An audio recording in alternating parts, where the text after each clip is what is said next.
As we take up consideration of the New START, we not only have the opportunity but also an obligation to provide consent on the ratification of this treaty. It's long overdue.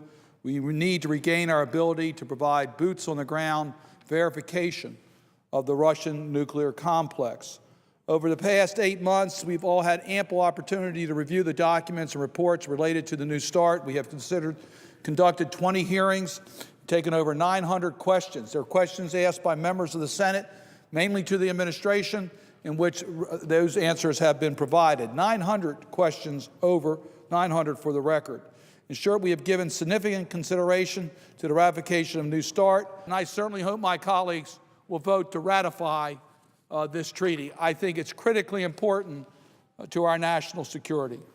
In addition to its contributions to American security, one of the most compelling reasons we should ratify this treaty and do so before we recess is to regain our insight into Russia's strategic offensive arms.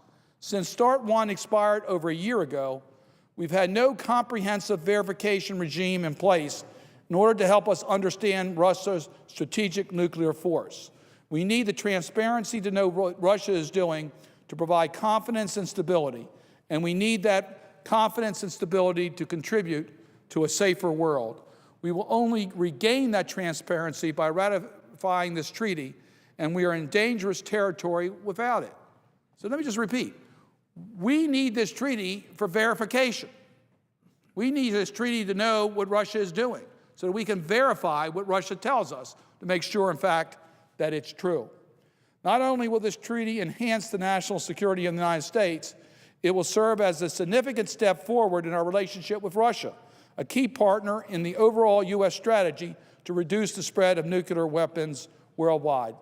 In June, Russia voted for the latest UN Security Council sanctions on Iran and later canceled the sale of advanced armed defense missile system. The ratification of New START is essential in reinitiating verification inspections and, more importantly, for the United States and Russia to lead the way in reducing the world's nuclear arms stockpile.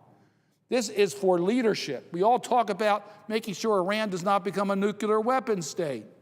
Ratifying the New START treaty will help us in making sure Iran does not become a nuclear weapons state. It keeps the United States and Russia focused on strategic arms reduction and focused on nonproliferation. The failure to ratify this treaty is a setback in our ability to effectively stop Iran from becoming a nuclear weapons state. New START, the first treaty with Russia in almost a decade, calls for both sides to reduce their deployed warheads modestly from 2,200 to 1,550. The new treaty would restore verification, inspections, and other exchanges of information about the American and Russian arsenals.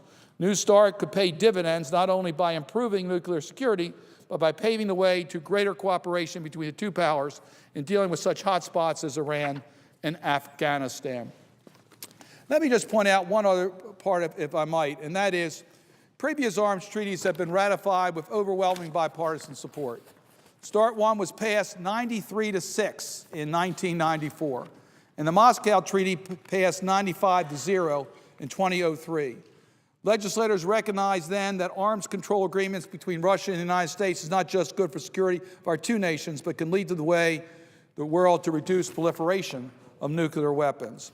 I think this is a key moment in the history of the United States Senate.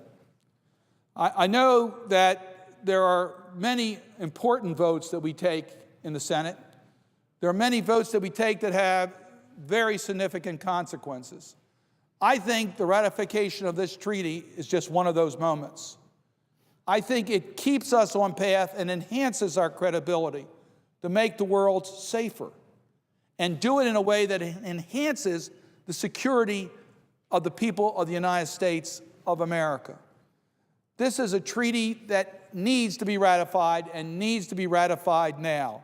I urge my colleagues to vote in the interest of national security to move swiftly and pass this treaty.